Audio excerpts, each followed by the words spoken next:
యత్ సాంఖ్యేః ప్రాప్యతే స్థానం తత్ యోగైరపి గమ్యతే ఏకం సాంఖ్యం చ యోగం చ యః పశ్యతి స పశ్యతి.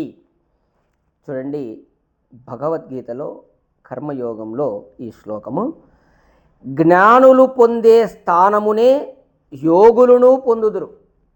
అంటే ఇక్కడ బాగా స్పష్టంగా చూడండి, కృష్ణుడు చెప్తున్నాడు, జ్ఞాని ఎక్కడికైతే పొందుతాడో చిట్ట చివరిగా ఏ దాన్ని పొందుతాడో అదే స్థానమునే యోగి కూడా పొందుతాడు. ఇరువురును మోక్ష ఆనందమును అనుభవింతురు. జ్ఞాని అనుభవిస్తాడు, యోగి అనుభవిస్తాడు. కావున సాంఖ్య యోగములు ఒక్కటిగా ఎంచువాడే జ్ఞాని అగును. అంటే ఇక్కడ యోగి అన్నా జ్ఞాని అన్నా రెండు ఒకటే అని చెప్పేసి కృష్ణుడు తెలియజేస్తున్నాడు.